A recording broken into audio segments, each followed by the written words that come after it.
Hey everybody, how's it going? And welcome back to Reading in the Dark. Byron here. This video is going to be my enormous, huge, gigantic, ridiculous, outrageous, horrifying, terrifying, scary summer book haul, which includes the months of July and August. As you may recall, I was doing some retro wrap-ups before, and I was including the book hauls in with the wrap-ups. Because I did a lot of readathons over the summer, I actually have covered most of what I read, because outside of the readathons, I haven't read much. So I'm gonna do the haul. Besides, this haul, especially for July, is so huge that there would never be time to do the haul and the wrap-up in the same videos. And I'm gonna have some notes in my hand while I do it, because I haven't quite figured out where I can confer with notes yet in this new setup. Because in case you haven't noticed, things are looking a little different around here. I changed some things around. I have some new lighting and stuff. So I'm not sitting at the desk, and so I don't have a place for things, and so I have like papers and like thoughts that aren't gonna stay here unless I write them down. So I hope that the shuffling of the papers doesn't annoy anybody, and I'm thinking I'll figure out some better solution for the next time. So now that I have said all of that, I have some notes here for myself. So the first book that I hauled in July was The House of Broken Angels by Luis Alberto Urrea. And I'm sure I said that wrong. So I heard this man interviewed about this book on the podcast that I mentioned before, Writers on Writing. This is a story that he wrote that is semi-autobiographical about a large Hispanic family or Latino family where the patriarch has passed away, and they are preparing for his funeral, and they're going to have this sort of party celebration to celebrate his life. And amidst all of this and all of the like quirky aspects of all the different personalities of the people in this very large family coming together for this epic weekend, the narrator's mother passes away as well. He was so charming and so brilliant and just fascinating on the interview. I had to buy the book. I don't know if you heard my dog, but he's not entertained by this. He just did one of those dog things where they're like, The Naturalist by Andrew Mayne. Now, this is basically a thriller. This is, I'm trying to see, as a computational biologist investigates mutilated bodies found in the woods, one of them in Montana, and one of them is one of his former students. And he normally spends his time sort of like in the lab, scienciness, and now he's being pulled into the investigation. It says, as the details and bodies come to light, the local cops determine that the killer is either a grizzly gone rogue or Theo himself, which is the name of the biologist. Okay. Then I purchased an ebook of A Separate Piece by John Knowles, which you may or may not know is like one of my favorite books of all time. It was the one book I read in high school that I loved, and I wanted to reread it, and I didn't have it anymore. So I bought the ebook of it and actually reread it recently and still loved it, and I still cried, and that was the third book that I hauled. Daring to Drive by Manal Al-Sharif.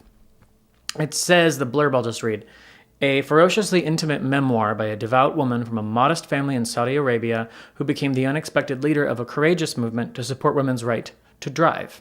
So that's fascinating and brave and cool, and I think it's probably one of the, probably the only memoir in this haul.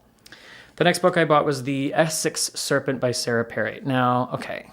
So this was possibility for my booktubeathon, and I didn't choose it, but it was like the book with green on the cover. Cora is a well-to-do London widow who moves to the Essex parish of Aldwinter, and Will is the local vicar. They meet as their village is engulfed by rumors that the mythical Essex Serpent, once said to roam the marshes claiming human lives, has returned. Cora, a keen amateur naturalist, is enthralled, convinced the beast may be a real undiscovered species. But Will sees his parishioners' agitation as moral panic, a deviation from true faith. Although they can agree on absolutely nothing, as the seasons turn around them in this quiet corner of England, they find themselves inexorably drawn together and torn apart. So I don't think it's necessarily a mystery so much as it is a story about their relationship and about faith and love and things.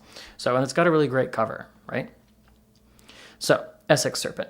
I then bought Star Trek The Next Generation, The Valiant by Michael Jan Friedman, and this is sort of unofficially the first book in a series about Captain Picard's earlier career on a different ship called the Stargazer.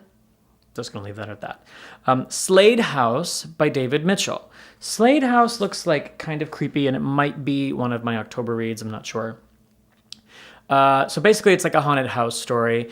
It says, every 9 years, the house's residents, an odd brother and sister, extend a unique invitation to someone who's different or lonely, a precocious teenager, a recently divorced policeman, a shy college student, but what really goes on inside Slade House. For those who find out, it's already too late. It takes place from the 1970s to present, which is my jam. I love things that travel through time or span long periods of time, and I love things that are written in the not-so-distant past. So, The City in the City by China Mieville. This one is kind of hard to describe.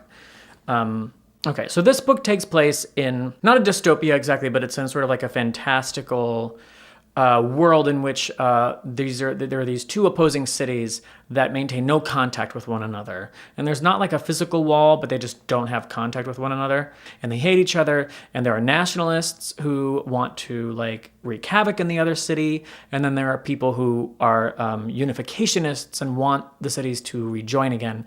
In any case, there is a man who has to investigate, I think, is it a murder? Deadly conspiracies he discovers deadly conspiracies beneath a seemingly routine murder in that world. So, sounds like it might have some interesting things to say. Next up was The Mirror by Marlis Milheiser. I've already talked about this. I read it for Booktubeathon. I'm not going to go into that one too much. There's a magical mirror, and it links people through time. Nixie, which is the first of the Nixie triad by Scott Reinchen.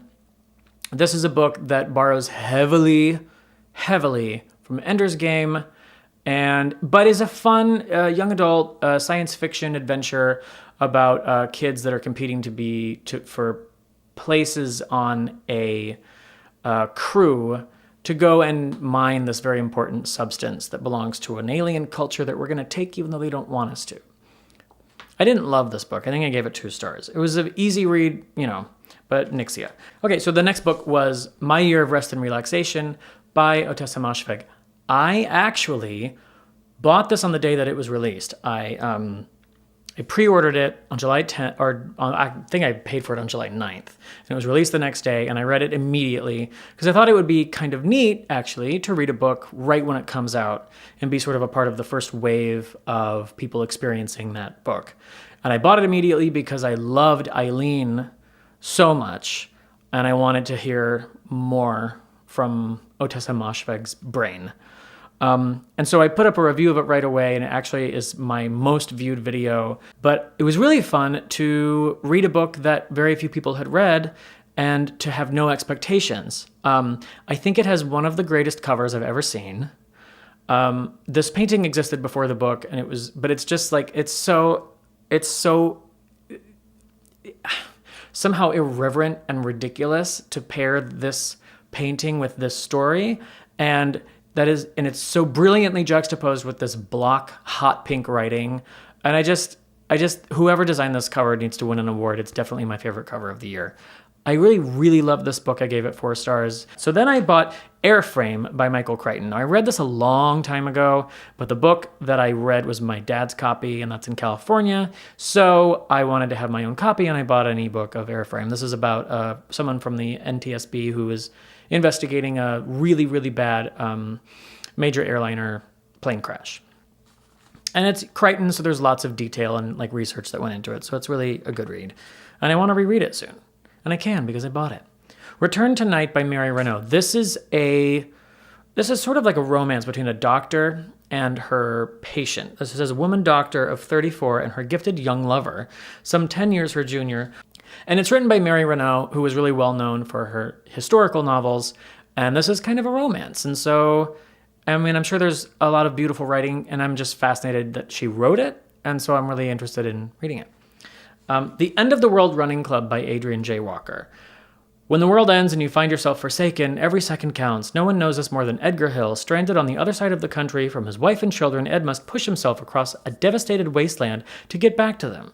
With the clock ticking and hundreds of miles between them, his best hope is to run or risk losing what he loves forever. So, pretty straightforward.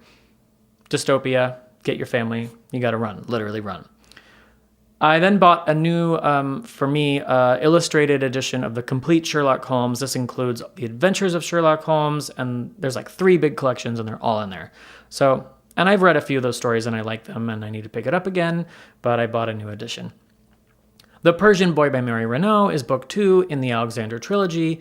It tells sort of the middle years or the later years of Alexander's reign from the perspective of a Persian boy who was ripped from his family and gelded and sold as a eunuch for the entertainment of Alexander. And I'm really, really loving it. I had to put it on hold to read what I'm currently reading, and I want to get back to it. A Small Revolution, and you don't know how to say this author's name, Jimin Han or Himin Han. I don't know, Himin Han. I'm sorry. This is basically about a shooting at a college. It says, a beautiful Pennsylvania fall morning, a gunman holds college freshman Una Lee and 3 of her classmates hostage in the claustrophobic confines of their dorm room.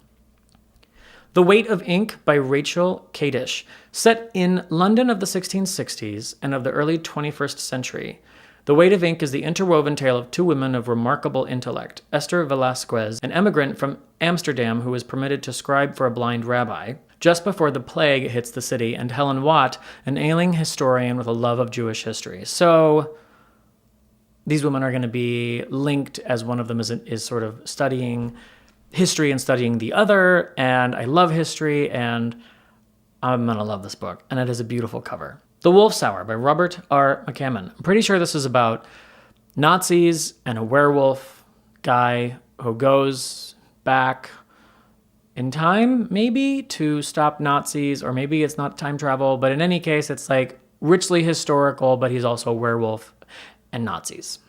So there you go. What more is there to say? Sounds fun. The Great Believers by Rebecca Mackay. This one is pretty popular. I'm sure everybody's seen it in many booktube channels by now. I heard this author also interviewed on Writers on Writing. This is a book about the AIDS crisis in Chicago in the 80s. She wrote it because she didn't feel like there was much of focus on Chicago in all of the books and in all of the films and documentaries that she'd seen about the AIDS crisis in the 80s. They all kind of focus on New York. I feel like it's my duty to read this book. Another great book, The Great Alone by Kristen Hanna. Ernst Albright, a former POW, comes home from the Vietnam War, and he basically has PTSD, and he decides to move his family into kind of a rural area in Alaska. It seems to be extremely popular. It's one of those books that you can buy at Target or the grocery store. I kind of just joined the herd and bought that one. And then I bought Stillhouse Lake and Killman Creek by Rachel Kane. These are the first 2 books of a trilogy about a woman who's on the run because her ex-husband used to be a serial killer, and he's going to escape from prison, and she and her kids are on the run, and they have fake identities, and we've all read this book 100 times. Stillhouse Lake was fine. I read it for for Thriller-a-thon. I didn't love it, but it was fine. They're probably pretty disposable. I haven't read the second one yet, but I read the first one, and it was an easy read, but it was not life-changing. Oryx and Crake by Margaret Atwood. This is the first in the Mad Adam series. This is sort of a dystopian sci-fi fantasy thing where this guy is the last living human, and he embarks on a journey to discover answers to things. Mrs. Fletcher by Tom Perrotta. This is about a 46-year-old divorcee whose son goes off to college, and then she has a sexual awakening. Asymmetry by Lisa Halliday. This was in my Contemporary-a-thon TBR as well. This tells 3 tenuously connected stories in 3 separate sections, and one of them is told through an interview, and it's sort of like a weird format for a book, and people are turned off by it or people love it. It was in my Contemporary-a-thon for the non-traditional format, and I didn't get to it. Mother of Invention by Kaylee Wolfson-Widger was also on my Contemporary-a-thon TBR, and this is about a woman who works for a company that has developed this breakthrough technology for women's pregnancy called the Seahorse Solution, which shortens the woman's pregnancy period from 9 months to 9 weeks. And she is monitoring the first human test subjects in a trial for the Seahorse Solution, and she starts to uncover some disturbing truths. So this has a lot to say about gender and women's control over their own bodies and the reproductive process and stuff. And it's a book that I was really excited to read for Contemporary-a-thon, and was really sad that I didn't get to because I got so stuck in Blindness by Jose Saramago. Okay, that's it for July. That's it, you guys. That's all. That's just whatever. Jesus. Okay. So moving right on to August, because there's not time to dawdle, which is a word I just used. And we're almost done, believe it or not. Next, I bought A Map of the World by, I was going to say Linda Hamilton, Jane Hamilton.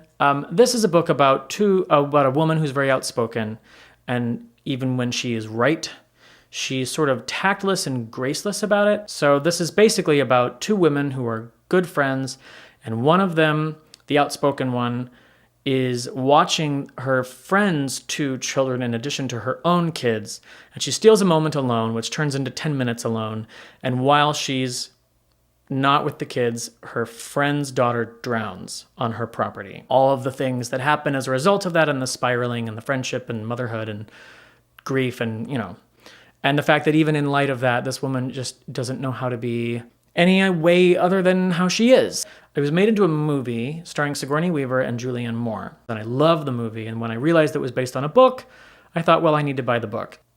The Extraordinary Life of Sam Hill. This is about a boy who named Sam Hill, who is born with ocular albinism. So it says his eyes are red. And so he's called Devil Boy by the kids at school, and he becomes friends with the only black boy in the school, whose name is Ernie. And then another kid shows up, and then just like, I don't know, there's like troublemakers going on, and then something tragic happens in this boy's childhood. And then the rest of the book takes place 40 years later as he struggles to kind of come to terms with what happened. So it's actually interesting. His name is Sam Hill, but because they all call him Devil Boy, the book is called The Extraordinary Life of Sam Hill. And the last book on my haul, this is the last one, is White Rose Black Forest by this author, whose name I have no idea how to pronounce. Obviously, Eoin is not how you say it. Maybe it's Yoin, or maybe it's Ain. I have no idea, but Dempsey.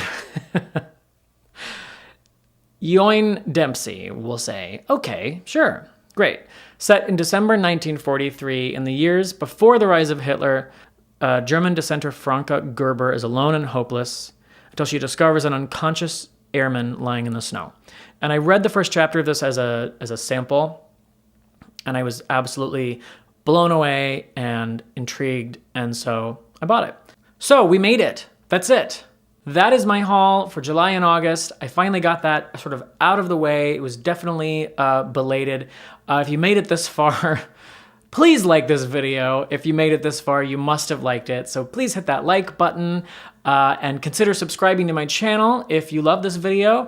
I really appreciate you all being here. And until next time, I'm Byron. I'll actually be Byron after next time too, but I'll be here in the dark reading.